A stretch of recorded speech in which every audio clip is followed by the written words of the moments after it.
What's going on, family? Welcome back to the Seez Monroe Show. I am your host. Hold the applause. I am back and we're going to talk about Weapons. I just came from seeing it in the theaters. I know you guys probably already checked out the short, but this is the full-length review right here on the Seez Monroe Show. So real quick, I'm going to put some timestamps on this one. So just know that there's going to be spoilers. So I'm going to put some timestamps on here so you guys can go ahead and skip past it, because I know we got a lot more to talk about today. So speaking of the other things we got to talk about, we're going to talk about one of my favorite action heroes of the 90s and the 2000s. And that's going to be my man, Tom Cruise. We're going to talk about Tom Cruise and his $275 million beef with Warner Bros. And speaking of Warner Bros, we're also going to be talking about the Batman 2 right here, right now, only on the Seez Monroe Show.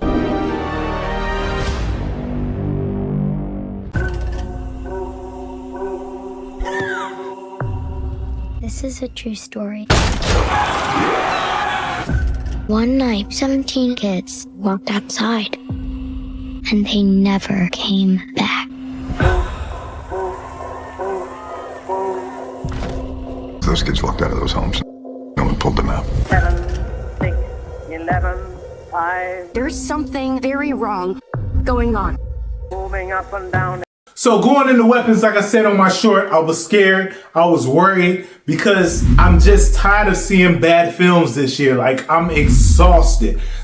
The reason why I'm not beating down the door to see these films early is because it's just, every time I watch them, it just seems like something not to rush to. You know what I'm saying? Like, you had your one-offs, you had your Sinners of the World, you had Ballerina.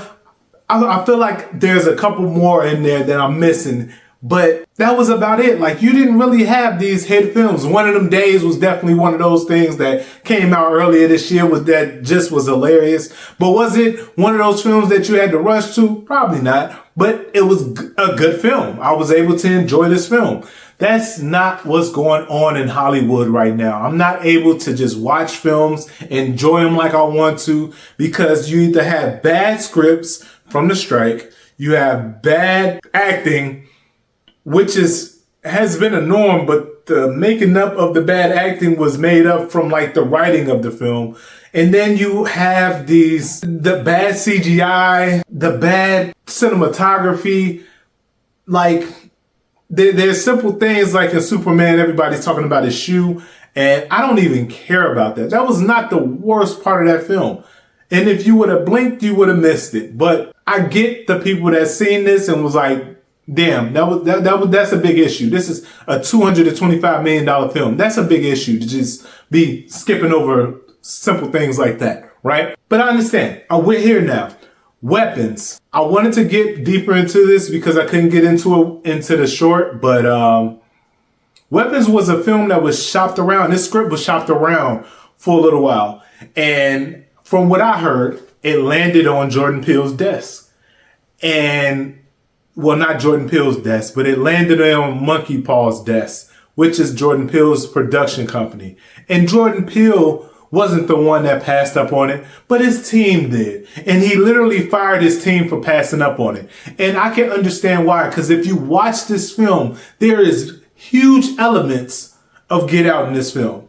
Get Out came out, about 8 years ago at this point? That's how great that film was, that it was certain elements in that film that was just like, okay, I get why people call it a horror. I still didn't understand it.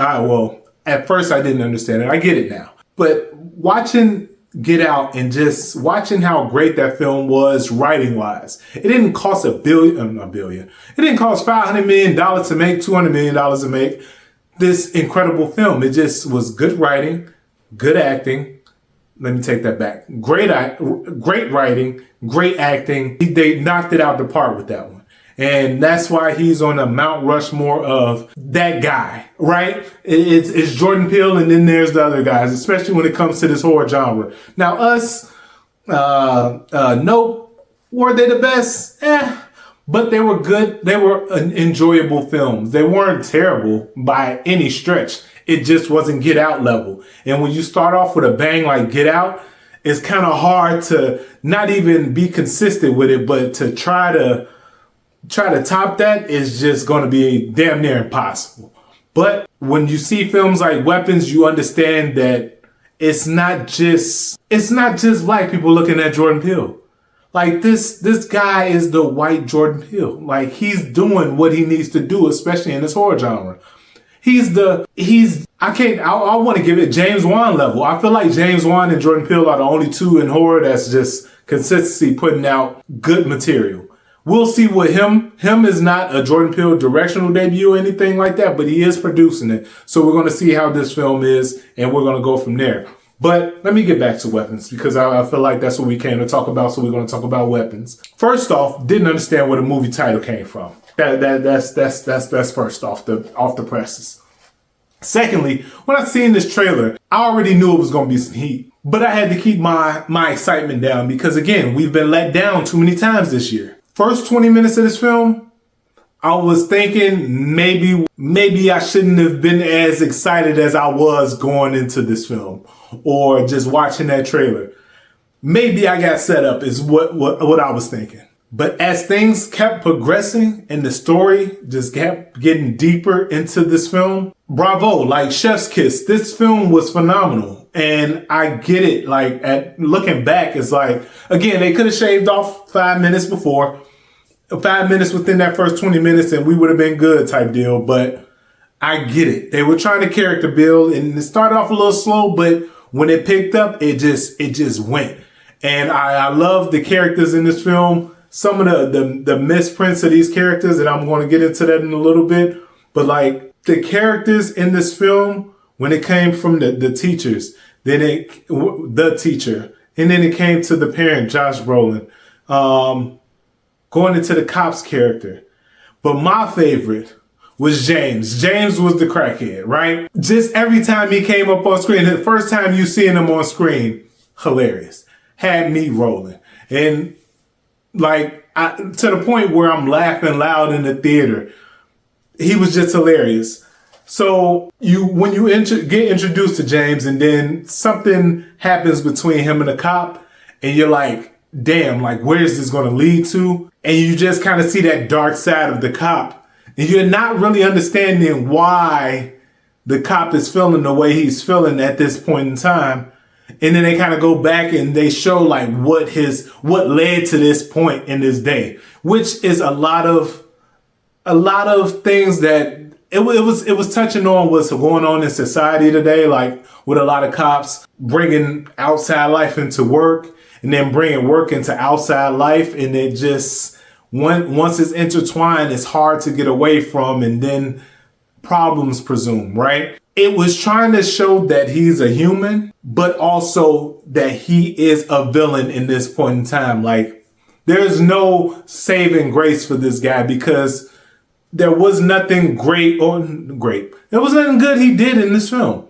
He was literally a villain in this film. So I'm sorry I'm spoiling it for you guys, but when he dies, it's kind of like, you know what I'm saying? It wasn't like, man, he was a good guy. Like, you didn't feel bad for him, really. But James was one of those clucks, man. And he was just like the most hilarious thing because coming from Chicago, you seen people like this and it just made sense. They did a great job with that, man. Josh Brolin as the father. I just felt like the problem I had with the whole parent role, as far as not just Josh Brolin, but just in general, there was 17 kids missing. Josh Brolin is the only one that's out here searching and going into beast mode. Like, there should have been more people with this situation. And I feel like it just wasn't enough people looking for their children to the point where Josh Brolin, it was just him and the teacher. I keep forgetting the lady name. She was literally just a Silver Surfer. And she didn't do a great job at that, so I'm not going to be upset that I forgot her name. But it is what it is, right? She did a good job in this film. All right, give you that. But that was something that bothered me in the film. Another thing that bothered me in this film was like the teacher aspect of things. You kind of go into her past a little bit, and this is why they feel like you couldn't trust her, and she's investigating this house alone. Like, lady, you're probably 60 pounds soaking wet. If anything heavy is in that household, you're going to have a problem. Why are you going at this solo? Like, that makes no sense whatsoever. But She had liquid courage, so that worked out for her, I guess. But there was some points in that movie where it was just like, not to ruin too much, but the hair snip. I'm like, come on now, you didn't feel her getting in the back of the car, like nothing. And the camera shaked a little bit to show you that there was some weight distribution there, and you didn't worry about that problem. But the fact that they brought that back in the film into why that was a necessity, into why that needed to happen, just bravo, man. This is what I'm talking about as far as writing. It's difficult to write something where the plot holes are filled. Like, you can't, if there was a misstep, they had something that fixed that misstep. You know what I'm saying? So that, you got to give credit where credit is due. This film was great in that aspect. What else am I missing here? We talked about James. We talked about the cop, Josh Brolin. The kid, Alex. This is like something that any kid would have done if they felt like their parent was in danger. They would have just listened, because that's all they know. And I thought that was a dope concept too, because the kids are innocent, but you can see that he plays such a role where, again, he was getting bullied in the film, but he wasn't getting bullied by all of his classmates. So because he was getting bullied by 4 children in the classroom, now 17 of them are gone. So that's do the math. That's 13 innocent children that had nothing to do with him being bullied. He just brought them all in. And it was all because he wanted to protect his parents. So I definitely felt it. But also, Alice was a piece of shit for that. Like, plain and simple. So I think the kid did a great job and everything. He was smart. I want to get into the possession of the film, the witchcraft and all that other stuff. So let me say a prayer before I do that. A'udhu billahi minash shaitanir rajim. Bismillahir rahmanir rahim. The reason why I say this, the reason why I have to say that before I get into this topic is because Weapons wasn't just a film to me. Like, this is real life situations when it comes to like the witchcrafts of the world. People need to do their research. Like, it's there. Like, things happen, right? And one thing I felt like this lady, she did an amazing job. I'm so terrible for forgetting her name, but I just came from the cinema, so don't blame me. The role that she played, the way that she played it, the backstory that they gave her. Oh, this is your mom's aunt, and her grandmother wanted, or your grandmother, so Alice's grandmother, her mother wanted us to look out for her, so on and so forth, because no one else could look out for her. And come to find out, she's a witch, and she's there to pretty much keep her youth. She uses them to keep her youth, and that was just like a dope. We haven't seen this in film like that. And then when it goes into a character having to play the auntie that goes to school and fix situations, and she started mentioning things like it came down with like the commons or something like that, which is like tuberculosis. So just to mention something like as simple as that, this is 2025, we have vaccines for that. You know that she's a lot older than she seems. So she came into their crib, bald-headed, and then by the end of the film, she's getting her hair back. So I'm guessing she needs to possess these children and hold them in tandem till she like gets her youth back. I'm not sure of how that all goes in or coincides with each other, but just the whole backstory of her was just dope. You do want to go into more, man, y'all can make a sequel or prequel to this to before she got there. I think that's going to be phenomenal. And I believe my man made Insidious as well. So you can definitely feel like that creepiness in this film from like the Insidious movies, things of that nature. And again, the clown-ish wasn't as creepy or scary. It was more so the witchcraft that got me, because again, I really believe in that. That's why we pray, we protect ourselves against those type of evils, but also like understanding that I hate to get like biblical here, you know what I'm saying? But understanding that Allah is all powerful. Like anything under this world is like it's not possible without him. So it's nothing to worry about because it ain't as big as him. So you can get through it. You get what I'm saying? So understanding that part of this was dope. With her her storyline. I really want a prequel. Maybe not a sequel. A sequel's probably not needed. But a prequel would be dope in this realm. Kind of like what they did with Pearl and X, kind of get her how I wouldn't even go far to the 19th century type deal, but like go into just right before she got them. And then like in that time frame, so this is 2025, in that time frame, she's in the 2000s or something, right before she gets to this family. Go into her backstory a little bit. Go into where she came from, things of that nature. That way you have this 2-hour film explaining her backstory and how she got a hold to Alex's family in the first place and go from there. Like that would be so dope. Hollywood, I need to check because it's amazing. That storyline alone is gonna go. 2 hours, solid film. You ain't got to do too much. You ain't got to go back too much besides showing little flashbacks here and there with that. Phenomenal. You know what that reminds me of? Fear Street from Netflix. When they did the trilogy back during the pandemic, phenomenal. So I just feel like this film was something that we needed right now, man. This is premier cinema. Like I said in the short, I give this film a 9 out of 10. That's the second film this year I gave a 9 out of 10. Maybe I'm getting too lax, or maybe stuff is just so trash that when I see something good, I'm giving it a high rating. Like it is what it is. 9 out of 10 for this film. Phenomenal. Can't wait to see a prequel because they gonna hear this and I know it's gonna happen. So we're gonna put that together. We're gonna put that in the atmosphere. Let's go into our second topic of the day, man. We're gonna talk about Tom Cruise and his Warner Bros. Trouble. So Tom Cruise, you guys know him from Mission Impossible. You know him from Minority Report. You know him from Jerry Maguire. He's been in our lives for damn like 30 years, all right? At this point, more than 30 years. It's damn near 40 years. Top Gun Maverick what was that, like 80, 86, 87, somewhere around there? Whatever. Tom Cruise has been around. The problem is right now is he wants a budget for his new film, Deeper, which is supposed to star him and his girlfriend, my lady from Ballerina, Ana de Armas, something like that. All right. He wants a $275 million budget for this film, and Warner Bros. Is saying hell no. And I don't blame him. Like you have to look at what you've done lately, Tom Cruise. Like.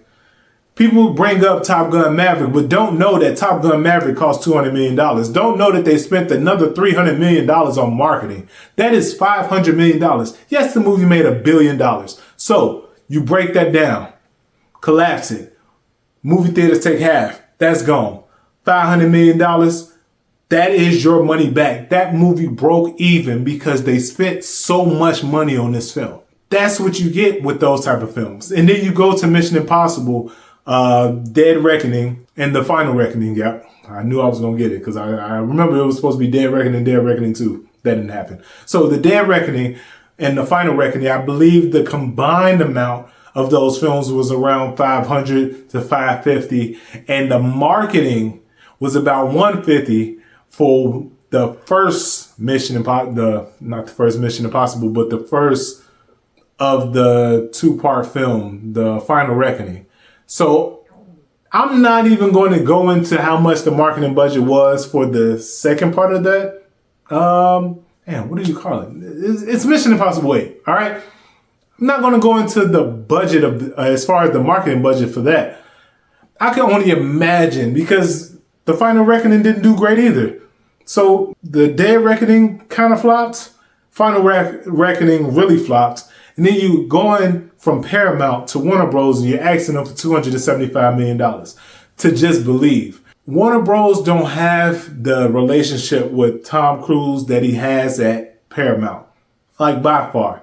And Paramount is a fool for giving them that type of money for a Mission Impossible film. I'm not saying that Mission Impossible films are low budget, but at some point, you just got to understand that Mission Impossible is not going to turn the type of profits that a Avengers or a James Bond is going to turn. Like, they just don't do those type of numbers. They do well in America. They do okay overseas. But the differences between Mission Impossible and James Bond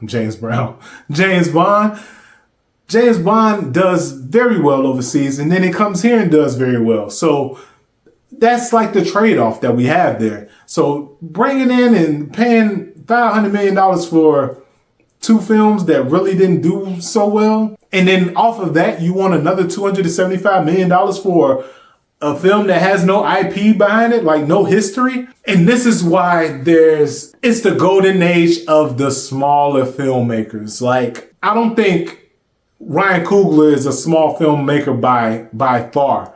But compared to the budgets that these other Hollywood directors are getting, if Ryan Coogler's Sinners cost $200 million to make, we would have been shooting that movie down to this day. Why? Because it would have failed by box office standards, and it would have failed as far as just creatively, because we wouldn't put a pedestal to it as much as we did, because it didn't cost $200 million. Like, we knew what we were getting with Sinners. It was a great film, but if it would have cost $200 million, we would have been looking at it a little differently. I feel, personally. So you have the Ryan Cooglers of the world that's taking this original IP, writing, directing, producing, making these phenomenal films at $90 million. And you have Tom Cruise, who just came off of technically 3 flops in a row, coming to you and asking for damn near $300 million for some IP for some IP that's his.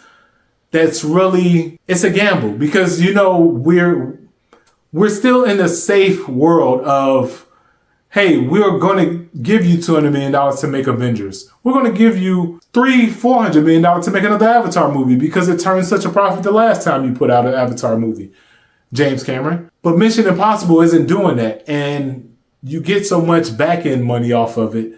It doesn't make financial sense for those companies to say, okay, here's what we're going to do. We're going to give you this money, and here, go, right? Especially Warner Bros. They're in a lot of financial trouble. And honestly, a lot of studios are in financial trouble compared to 6-7 years ago. But in all reality, if Warner Bros., let's just put an IP that Warner Bros. Owns right now. Mortal Kombat. Not the first original 1996 Mortal Kombat, but the Mortal Kombat that came out during the pandemic 2021, somewhere around there, cost them $55 million to make. Made its money back, made a bit of a profit, got greenlit for a second film. And that was when Warner Bros. Was doing the dumb same date movie in theater, same with streaming date. What they were going date and date with the movies that they were releasing in theaters as they were on streaming, whatever it's called. All right. It wasn't a blockbuster, but it still did well, especially for the time it came out. Same thing with King Kong. Godzilla and Kong, like, it did well. So those movies got greenlit for sequels. Those movies also didn't cost $275 million to make. So when you come to Warner Bros. At a time like this, one, you're not Christopher Nolan. Christopher Nolan came off, what was Christopher Nolan's last film before Tenet? I can't think of it right now. But Christopher Nolan was at a high. And Tenet would have been another high for Christopher Nolan. But because of the pandemic and because of Warner Bros. Pulled out, I don't even think it was just Warner Bros., but other Warner Bros. Stopped releasing films in theaters, and then other studios just pulled back and pulled out of the situation. And then Warner Bros. Turned around and did the day and day releases. So Christopher Nolan was out. He went to Universal. Did Oppenheimer. Damn near made $1 billion with Oppenheimer. A history movie. Like, this is literally American history, and you're making $1 billion off of that. Phenomenal. Has Odyssey coming out. That probably costs another $200 million. But it's Christopher Nolan. What he does, he sells, he makes great movies, he makes a profit. So you go with that. Tom Cruise is just, he's lukewarm right now. Like, we don't want to forget that he just came off of 3 flops. We have to remember that. And Tom Cruise is great. He's a great actor. I'm watching every Tom Cruise movie, no matter what. But I understand why we're not just dishing off $275 million. Like, it makes no sense. I feel like these budgets need to start coming back to reality a little bit. I feel like the superhero movies, understandable. if you don't make your money back in the cinema, you're going to make your money back in games. You're going to make your money back in toys. You're going to make your money back some way, somehow. Just product, merch. When it comes to something like this original IP, when it comes to Mission Impossible, I don't see Mission Impossible toys out there. Even Godzilla Kong, there's Godzilla Kong toys out there. Like Mortal Kombat, there's games that they can continue to push. And I'm pretty sure they have action figures for Mortal Kombat stuff. So there you go with that. If just in the light that it didn't make his money back, right? So you can do that with that. I don't think with original IP you can do that as much. I didn't see any Sinners action figures. I didn't see any John Wick action figures. Like those, that's going to be few and far between as far as those situations. So I understand the 275 being turned down. It's just ridiculous. Let's start going back to the $50 million films making, especially if it's not a bunch of special effects. Let's get back down, like the spy espionage of Mission Impossible. I understand when it needed to cost 150 million maybe, but 200, 250, just ridiculous. Calm down, all right? So that's that, man. Let's get into our next topic. Going into our next topic is a film that I've been waiting for since 2022. After I seen it in theaters, it was just amazing. And I was just like, man, I can't wait for this sequel. And then we get the news that Black Adam was coming out, and Black Adam came out and bombed. And then DCU was handed over to James Gunn. So that kind of squashed a lot of stuff. And with that, it just felt like James Gunn was going to run this DC universe thing into the ground. But you can't do any worse than where it already was. So here you go, right? Wrong. Because there's situations like with DC, you had Justice League, and then before that, you had Batman v Superman. But before those, you had the Christopher Nolan Dark Knight trilogy. So you had something leading into this that should have catapulted DC into another stratosphere. But those films were just so trash. DC kind of just went flat. Like you didn't really hear too much from them. It was just nothing there. Then Matt Reeves, the Batman, comes out, does $750 million at box office. Just a phenomenal film. Not the best Batman, but I enjoyed it a lot. Where's the sequel? So there was rumblings that the script was being worked on for the Batman 2. And I kind of brought that to the Seez Monroe Show. And a week later, James Gunn states that no, these are false rumors. This is not happening. Superman just did $500 million at box office. We're headed this way. I'm pretty sure Warner Bros. Sat with James Gunn and was just like, hey, this is what you're seeing out there, but this is what the numbers really look like. Pump your brakes. Pretty much sit in the corner. We'll call you when we need you. Because now the Batman 2 scripts are considered to be finished, and James Gunn is now backing the Batman 2 being directed by Matt Reeves. Sometimes you have to understand that you're not bigger than the program, plain and simple. Understand that, and you'll get further, right? You'll get further understanding that you're not bigger than the program, James Gunn. Relax. People want to see this. Allow them to see this. You want to do another Batman v Superman, or you want to do another Batman? Cool. Right now, we're fatigued with Batman and Superman movies. Go somewhere else, right? First off, first little bit of advice. Second little bit of advice, stop trying to wreck what's working, all right? We get it. You were told that you're you're going to helm this thing and you're going to take it to another world, and somebody stopped you and said, hey, but this over here needs to continue. You got a little butthurt. You came out early. Hey, this isn't that, and that should be this. And hold on, homie. This movie actually turned a profit. Superman, not so much. Remember that. So I feel like that's what happened, man. And now we're going to get Batman 2. The Batman 2 is going into production early next year, and it's supposed to come out October of 2027. I'm amazingly excited for that because I've been waiting for that for a minute now. So 2 years from now, we should be seeing the Batman 2 directed by Matt Reeves. Just amazing. All right. So that's the news for today, man. I appreciate y'all for tuning in for another episode of the Seez Monroe Show. Don't forget to like, subscribe, hit that notification bell, because if you don't, you won't come watch me anymore. And then I will have to stop making videos because nobody likes me. That's a lie. I'll probably still be making videos, but I appreciate the likes, subscribes, and the shares, the comments down below. I appreciate you guys for tuning in. As always, I'll see you next time. Peace.